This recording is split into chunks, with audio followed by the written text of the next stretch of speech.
Well, hello everyone, it is me, Scott. You know, the guy that you occasionally stumble across here on YouTube. And if you haven't made that decision to stop watching this video right now, after seeing the thumbnail, the title, judging it from that, I'm sure by now you've gotten the idea there's major spoilers in this video.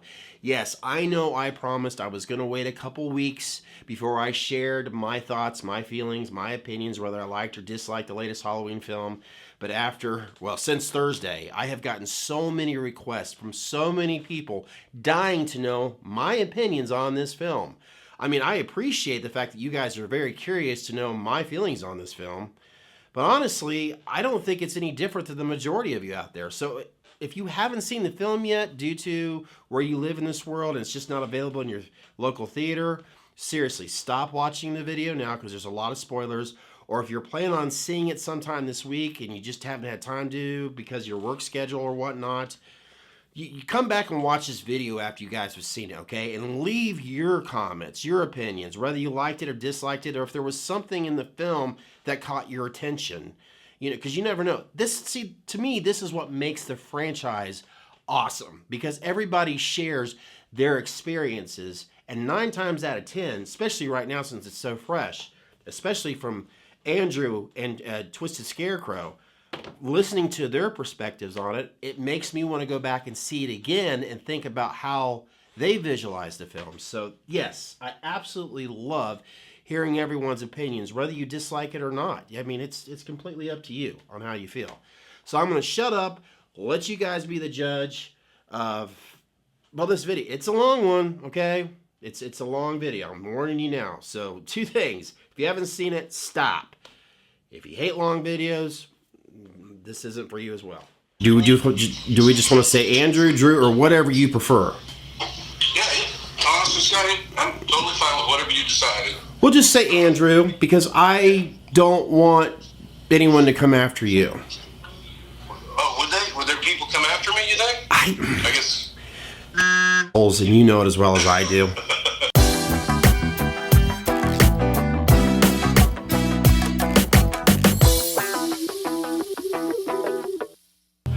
I want to start doing this video right now while it's fresh in my mind. In fact, I've got something very interesting for all of you out there that enjoy my content. I actually have one of my good friends right now on speakerphone, and I don't want to show you because his phone number may pop up on the screen. But I've got my good friend Andrew D, who just seen Halloween himself with his family last night. And Andrew, I would definitely like to get your opinions on how you felt seeing Halloween 2018 for the very first time. Take it away, my friend.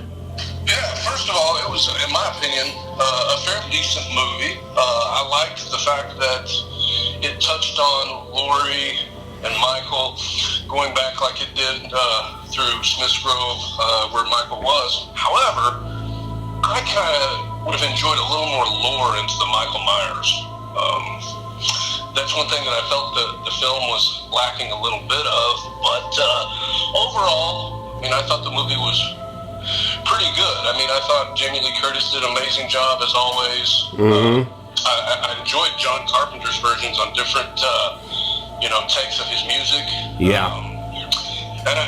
Overall, I would give it probably 8.5, 9 out of 10. It's just I wish that we could have had a little more content of the lore of back of 1978, and they explained a few things a little bit more clearly. Overall, though, I thought it was pretty decent. And you, Scott, what were your thoughts? Like I just spoke with you previously before we started recording the camera, this is the second time I've seen it. I was with my son. And the first time I was kind of like, I guess it was like, like when you and I had the conversation like with Star Wars, like The Force Awakens. The first time I was just like, oh, wow, everything on the big screen. I kind of felt that way, but there was these different parts of me that was like, you know what? I'm going to see how I feel the second time around before I really get somewhat opinionated about it. And now that I've seen it the second time, I feel that I've enjoyed it more this time than I did the first time. Simply because I had more of a chance to think about what I had seen and accepted what I seen on the big screen. The whole movie, like after it was done, I went to look up the ending of it, like describe, like will there be a sequel or just You know a movie's good when you leave the movie and an hour later you're still thinking about everything in that movie. Like, this was amazing. They did an amazing job. You know, I don't know if they're gonna just keep it like that, but with all millions and millions and millions of dollars coming in, that's Hollywood. But this movie right here, after it was worth, I'm still not happy with the brother and sister thing, but when I was watching it, I did not think about them being brother and sister once, which means they did an amazing job at that. That was something that, you know, we talked about a little bit through text a little bit just a little while ago. Like I mentioned, you know, when her granddaughter was sitting in class or whatever, or looking out, like Laurie did in 1978 in her class, looking out, and then she turns out and looked at and saw Laurie standing there. I thought that was a little hokey. But not to cut you off, did you notice who the teacher was for that scene? I didn't see. So you're bringing up stuff I didn't catch. What did I miss? Now here's a spoiler. According to the credits, the teacher was PJ Souls. Oh, was it really? Yes. I did not notice. Yes, according to the credits, it was PJ Souls who was the teacher. So I'm assuming, since that's the only, and you know, like I said, I just seen the second one less than an hour. Right. Well, it's been a couple hours. According to the credits, it was PJ Souls who was the teacher in this film. So I thought that was pretty cool. Go ahead. No, I was just going to say, I really enjoyed how they didn't take away from the 1978 film. Yeah. And how they kept that same feel. That was very important. I thoroughly enjoyed that. I really enjoyed the pumpkin at the beginning. How they the credit. With the same, absolutely, with the same pumpkin. Simple. It was so simple. Yeah, they added a little bit of a CGI Photoshop effect, but all they did was reverse it. Sure, it was amazing. Yeah. I mean, you know, just to have some of that I wish, like I mentioned, that had some lore to it. If they could have just captured that Michael Myers lore a little bit, maybe told a little bit more of the backstory a little bit, would have been amazing. But other than that, I thoroughly enjoyed the film. And like I said, Jamie did an amazing job. Yeah, it's today, 2018. Obviously, and I've been doing everything I can to avoid watching other interviews, clips, other people's opinions before I've seen the film. And I couldn't help but think about Jamie Lee Curtis as who she is as a person in real life, and obviously what's been going on here in the real world lately.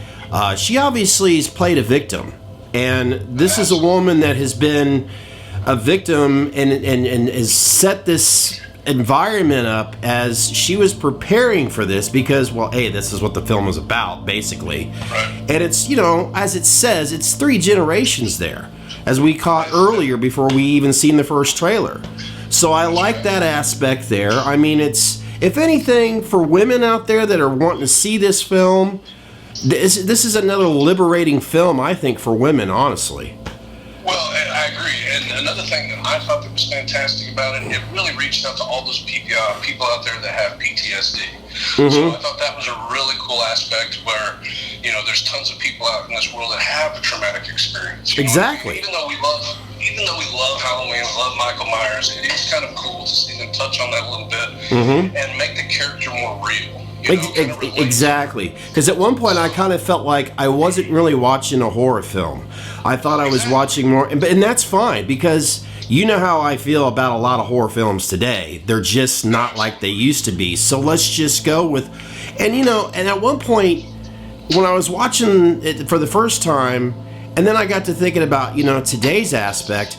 We live in a world full of, I hate to say it, terrorism or shocking.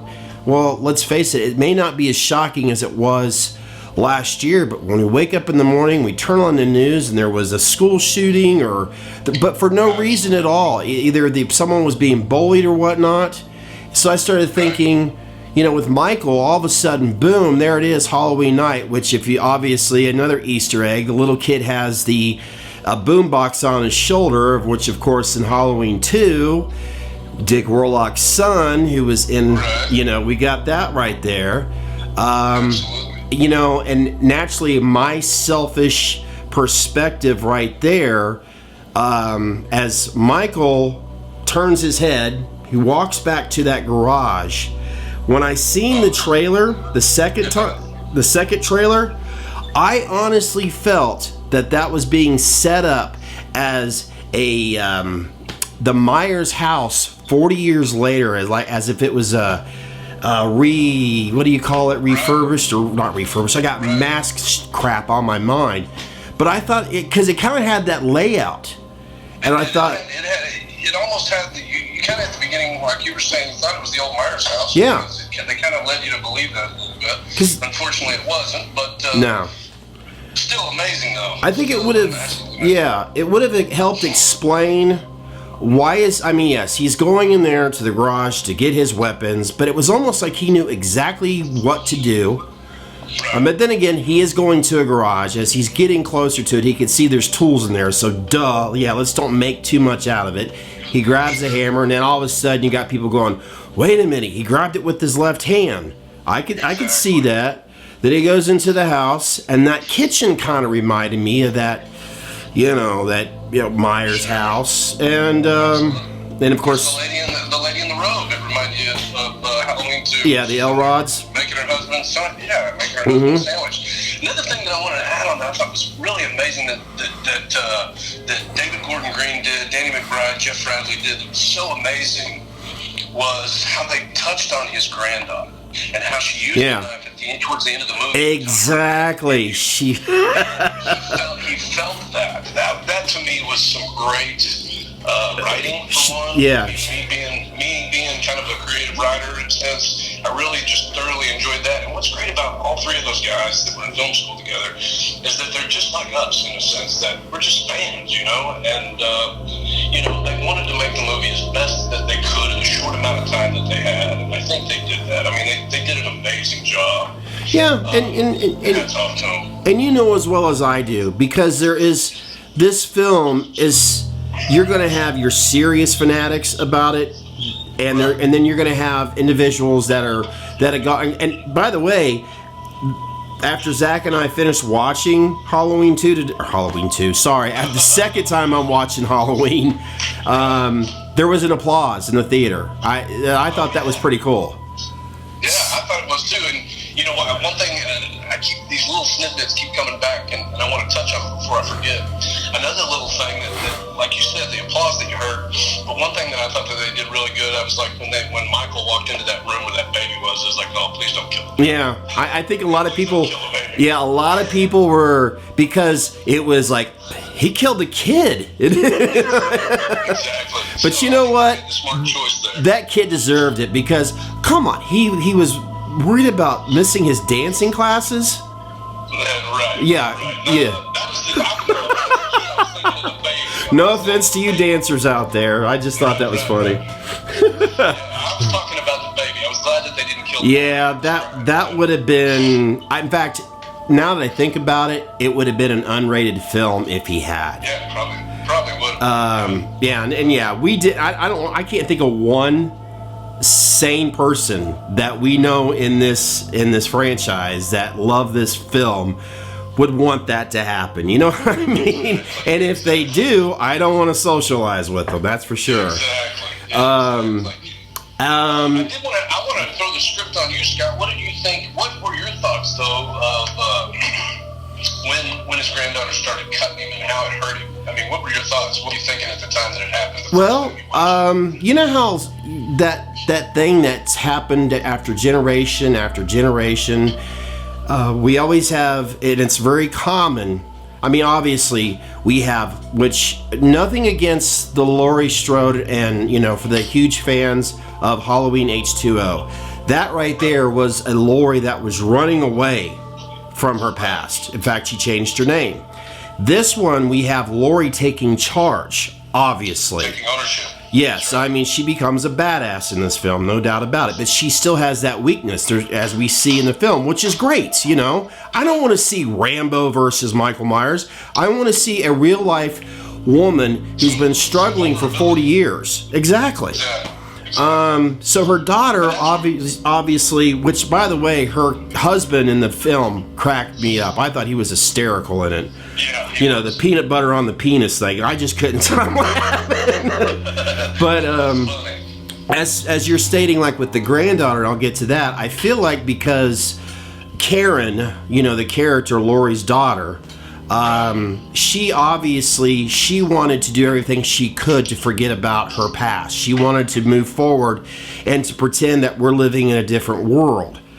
Her granddaughter, on the other hand, was the balance. She had the sympathy of her mother and her grandmother. She wanted the best of both worlds, but she had more of her grandmother's strength, obviously, is what we've seen there towards the end of the film, and the intelligence to try to fake out the doctor, which that, I think, I'm going to say about 95% of the fans of the film are going to agree that that was the most disappointing part of the film, when we knew he was crazy because he was so fascinated. I mean, he was just as nuts as the individuals there at Smith Grove.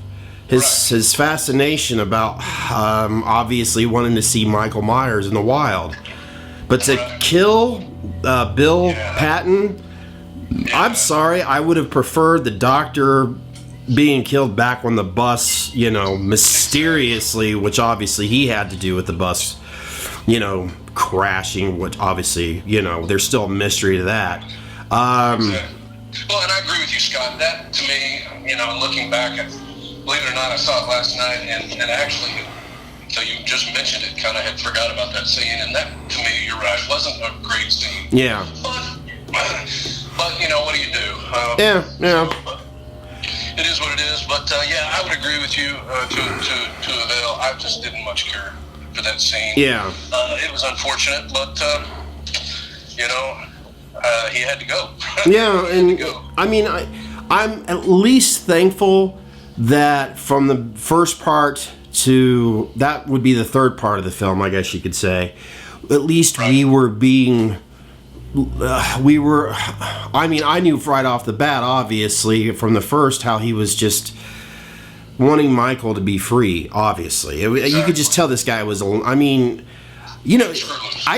exactly. I started thinking when I came home, if there was, in your own prequel fantasy what-if scenario world, since this is an alternate ending from, H1, obviously, all respect for the original second Halloween. What if this is a serious what if, and I know this is going to piss off some fans right now, but what if, because that doctor, what is it, Santan, or however they pronounced it, Satain, I don't know. What if he was the one that was responsible? Like I said, this is all hypothetical, folks. We're doing a prequel, again, not a Rob Zombies or whatever you want to call it. Right. But what if this lunatic of a doctor was possibly responsible for Dr. Loomis's death? Because obviously, as we were listening to the, not real Donald Pleasance recording, how he knew that we would have been better off if they would have just killed Michael Myers, just destroy his body completely. And this doctor obviously did not want that to happen. So, I don't know. That's like way too much information and too much of the spinning of the wheel in my head with no hamsters controlling it, thinking about, but yeah, we all do that. We're all guilty, of our own fantasies or, what if. Because let's face it, every Halloween film, like every Friday the 13th film, you've got different directors, different writers, different cast. They all have their own perspective on how they want to see their film go. And I do everything in my power, even if I may not enjoy a certain film, I got to respect that because this is what they're going with. Just like this is exactly what we seen here recently, the direction they wanted to go with. And I was so happy to see that they did give a lot of respect towards the other Halloween films. Well, the original, obviously, but we've seen some stuff with H2 in it, obviously with the Elrods, because even the one kid that I'm glad that got killed, because he was annoying the hell out of me, because he mentioned Elrod. We've obviously got Season of the Witch masks in there. I couldn't help but notice a Rob Zombie kill, obviously with the doctor we were just talking about. And of course I seen a little bit of H4 right there. I did too. I was going to say that the doctor reminded me of the Doctor in H4. Well, I was thinking about the when they're in the pickup truck with Daniel Harris and oh my God, I can't remember the actress's name. Where she slams, yeah, when she slams into Michael in the pickup truck. Oh yeah. And now we've got obviously the sheriff who rams into Michael Myers in the his vehicle. So I'm like, oh crap, there's an H4 kill right there. What I really love about the movie is they threw every piece of sequel of the franchise into the movie. Like, I don't know if you remember in Halloween 6 where a guy and the two women were walking to school.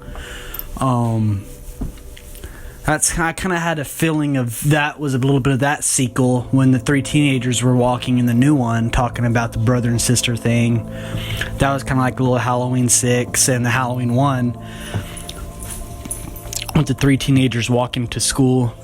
There's so much of different stuff. The bathroom scene, of course, from H2O. Just different stuff. But yeah, the Halloween 6, the Michael Myers, everyone knows how brutal he was. He was more brutal in this one.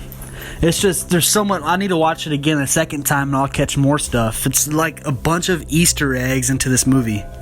I'll tell you another one of my fantastic scenes that I love was the kid in the, what was it? It was like it wasn't a foyer, it was I don't know, it was like out in the field, I don't know, it was near a neighborhood somewhere, but he's out there and the lights are being turned off and on. Oh yeah.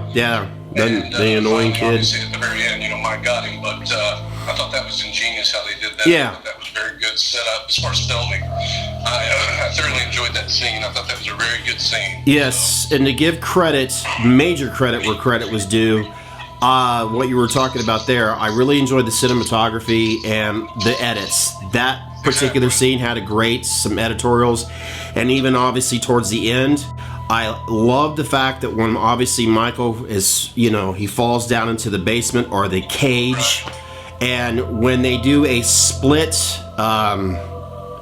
angles from different camera angles, where Michael raises up his signature rise, you don't get to see all of that. You get half of that and then split above the shoulder shot, which I thought that was a great cut right there. It was. They had some really good camera shots. I mean, oh yeah, that's one thing that I really noticed in the movie is just how well it was really filmed. And I can almost just see, Danny McBride up there going, okay, here's what we got to do. Just how intense he is sometimes, and how he gets into character and does things, and how involved he gets in characters that he does. I can only imagine how he is behind the camera. So, kudos to those guys. I think they did a really good job. But like you said, there were certain little spots that could have tweaked, I think, a little bit, but I think they did a hell of a job. Yeah. Speaking of camera angles and edits, my favorite was where the movie started out and it went to the pumpkin and then it went back to the movie. That was cool how they did that. Yeah. I thought that was pretty ingenious. And the part that really was kick-ass was when Michael threw Laurie off of the balcony, and he's looking down on her like Dr. Loomis was when he was looking at Michael that just got shot off the balcony. And he looks away, looks right back down at the ground, and she's gone. That was an instant Halloween 1 throwback. And like I said, to the hardcore fans, they'll realize that. To the people, I'm not dissing anyone, but to the people that come in and just watch it because it's a trend, they won't catch that. This shows you it's really dedicated to the fans.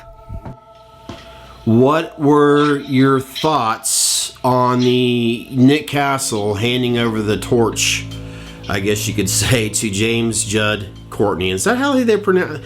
It's a very simple 3 name, but it is James Judd Courtney, correct? It's like a law firm. Yeah.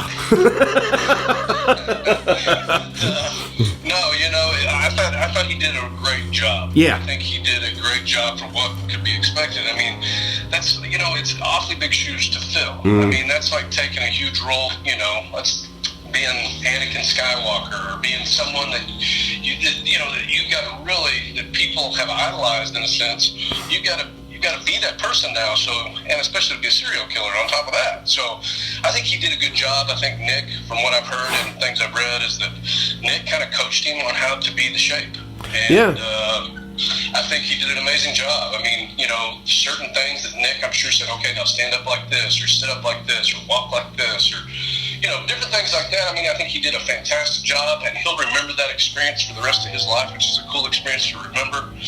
And, yeah, I mean, I can't say more for Nick Castle. I mean, he's been the shape, in my mind, for 40-plus years, so. Yeah, yes. Yeah. So, I mean, so in saying that, what a cool thing to do to have, you know, Nick Castle kind of pass that torch along to you, and, you know, you to kind of be remembered as, you know, the new shape. So. Yeah, and I tell you, if I was in James's shoes, I think it's been pretty clear on this YouTube channel of mine that I've been a huge Nick Castle fan as the shape, and just like you, he's been, as far as I'm concerned, he has been the shape the past 40 years.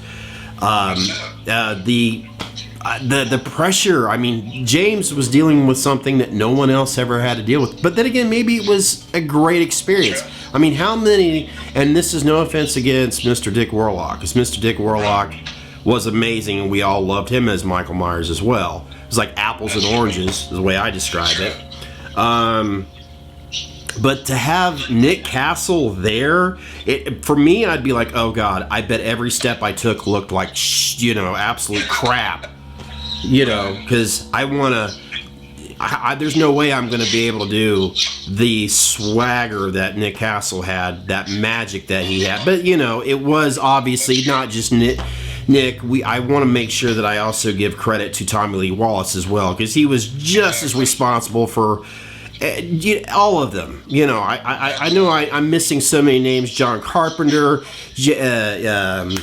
and that's what makes watching Jamie Lee interviews back in 1978 really so cool today, honestly. Yeah. You see things that she talks about on Halloween 1978, and you get to see Nick Castle 2018. That really makes you appreciate it a ton more. So. Because I've had so many people ask me, and I guess this is the best way to at least say it now with you being with this video. It's been obvious, it's been stated a lot, and people have been asking me how much has Nick Castle been in this film.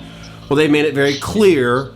The scene that we get where obviously Jamie Lee Curtis's, you know, Laurie, where she gets out of the truck, where they go to the house, she tells all the kids to get, you know, she points, when she sees Michael in the mirror, that was actually the first scene that they all shot together. And awesome. Yeah, so that was actually, that was Nick Castle that we see in the reflection, and where he does the head tilt. And that's, from what they say, that's the only thing that physically Nick Castle did in the film. And then he basically handed over, like I said, handed over the torch to James, and here you go, you take over. And but the cool thing of it is we've got the audio, the breathing of Michael. That is Nick Castle. So that's I try to think, well, we got him breathing, but how many other movies are you gonna watch where you're like, ooh, that's so and so breathing? Well, and it was too, like I said, when his granddaughter cut him and stuff, and he kind of grunted and made those like hurtful sounds, like, you know, like he couldn't believe it. And then obviously the movie to end the way it did, kind of mind blown there. Yeah. You stick around, which I did. I stuck around like you asked me to after the credits, and then you hear it. Yeah. It's really cool. And then there's people like, oh my God, they killed off Michael. What are they gonna do? And I'm like, okay, let's think about it. Dick Warlock walked out of a room where he's a human torch. Technically, he's turned into a crispy critter, but somehow magically he's around in Halloween 4. So this is like the third time Michael's been on fire, if you think about it. I mean, we have him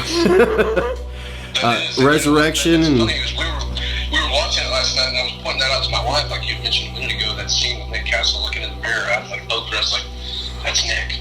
Yeah. I pointed it out to her. That's the only shot that he's in, and you know, she was like, really? And so I kind of explained that to her. Heck, she doesn't, you know, my wife, she's got 100 million things going on. Yeah. But anyway, Scott, it was a pleasure you having me on to talk with you today. I appreciate it. Oh, I enjoyed it. It makes for me, this being over the 200th video that I've put up here on my YouTube channel, it's... Which is awesome. Yeah, it's... Subscribe, everybody. Subscribe to Scott. Or don't subscribe. You make the... I would say, dude.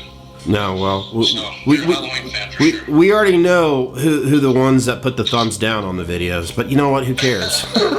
I don't care. Everybody put your thumbs down on the videos, because guess what? YouTube, they like the recognition whether you put the thumbs up or thumbs down. I did some research on that. Yeah. That's right. The thing of it is, and I'll tell this to everybody that's starting a YouTube channel, don't pay attention to that crap. It's ridiculous. It doesn't matter. You know, you and I have had a conversation about that. Yeah. It's very childish to do that. I don't know why YouTube does that. They've had it. People, YouTubers that are 10-year veterans of like, why do you guys have that? But yeah, it does. It really, especially when you're starting off on YouTube, it's really intimidating. It's like you just gotta put a piece of tape over the screen or your phone. Just don't look at it. It doesn't matter. You're kind of like maneuvering yourself through a maze, kind of. Yeah. It seems like you hit roadblocks here and there. Ignore the haters. Just move on. If they keep on, hurting your feelings, then block them. It's that easy. That's right. You move on with life. Because the haters, chances are, I also did another thing too. Why am I going into this? I'm shutting up. This is supposed to be fun. To hell with that crap. That's right, man. Let's have some fun. Let's have some fun, because I am looking forward to doing a review on, from what I understand, the 10th anniversary of Twilight. Oh wow. No, I'm just kidding. Yeah. No, I'm not gonna do it. An anniversary thing. That would be hysterical, though. Well, Andrew, I am going to turn off this poor camera right now, and chances are the viewers have already gone on to watch another video of people popping zits, and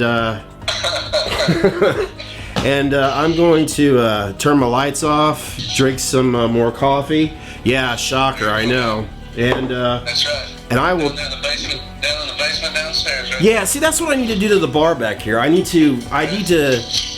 On the Blu-ray, when they have obviously the featurettes, they need to do the behind the scenes on how they made that island shift like that. Now, granted, I have another thing I wanted to bring up about it, but I'm not going to. It's like, how the hell did he know that happened? But, anyways, I'd love for my bar to do that, but I don't have. Absolutely. But I have a lot of digging to do because I live on my house is a ranch home and there's no basement. Oh well, that's the magic of doing editorials, right? The good thing with real estate, you can always build up.